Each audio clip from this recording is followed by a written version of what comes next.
Hello, it's me again. Tayo po ay magluluto ng meaty beef chow fan.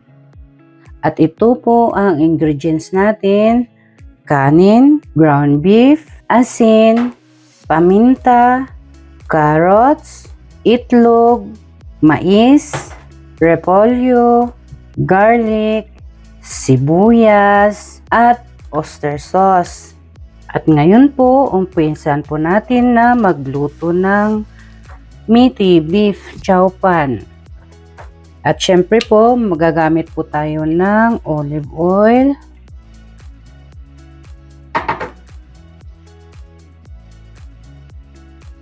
saute po natin itong bawang,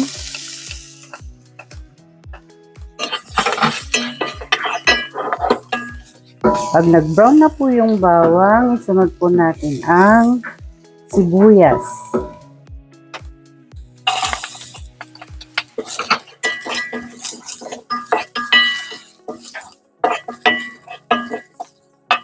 At paminta. Sunod po natin ng giniling na baka.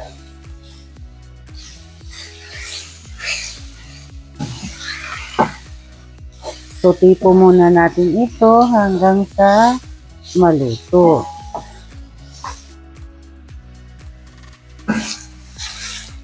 Pag ganito na po yung consistent ng baka, ilalagay po natin yung oyster sauce.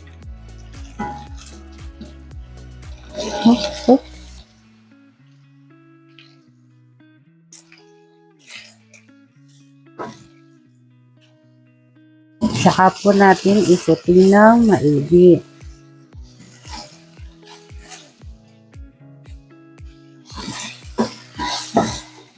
Pag ganito na pong nag-brown na siya, pwede po natin ilagay ang carrots.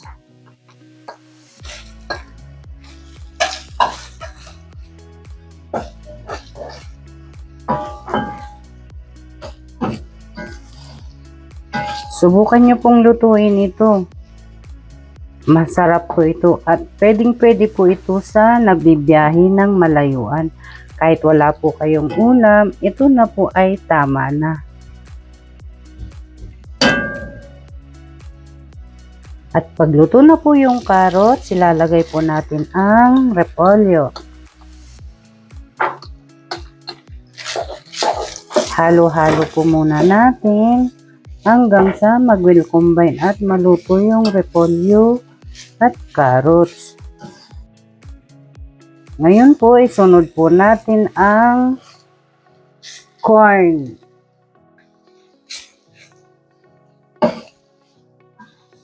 Masarap po itong corn na to, lalo na sa sinangag na kanin. Halo-halo po muna natin hanggang sa maluto po sila.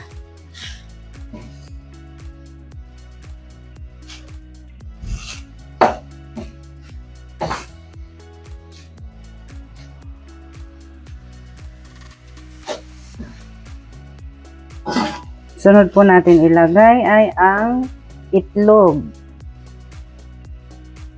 Dalawa pong itlog ito na pinrito ko na po. Well, combine po natin lahat.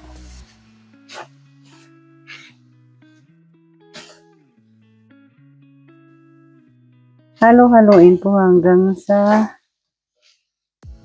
ganito na po ang itsura. Ngayon po, luto na po ito. Ilagay po natin ang malamig na kanin. Oh my goodness!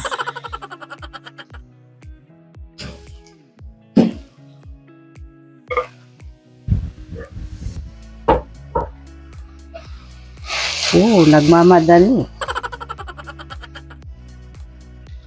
Pag ganito po na ilagay natin ang kanin, ihalo-halo po muna natin para lahat ng kanin ay malagyan po ng mga ingredients. Mahirap pong ihalo ito, lalo na po yung bigas po namin ay lagkitan. Medyo malagkit-lagkit po siya.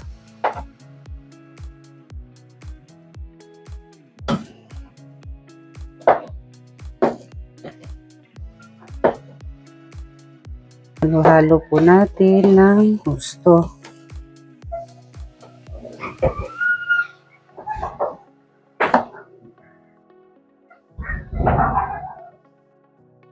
Kapag ganito na po yung texture niya, lagyan po natin ng kunting-kunting asin lang po kasi yung pong nilagay natin una na oyster sauce, sapat na po yun. Kunti lang pong asin. Ganun lang po. Tapos, halo-halo po muna natin. At ito na po ay ready to serve na po.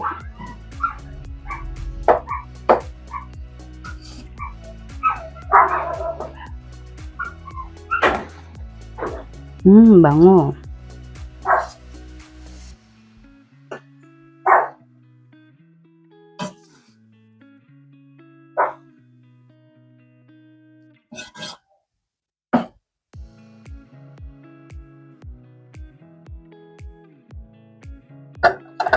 At ito na po ang meaty beef chow pan. Kain na po, ready na to serve.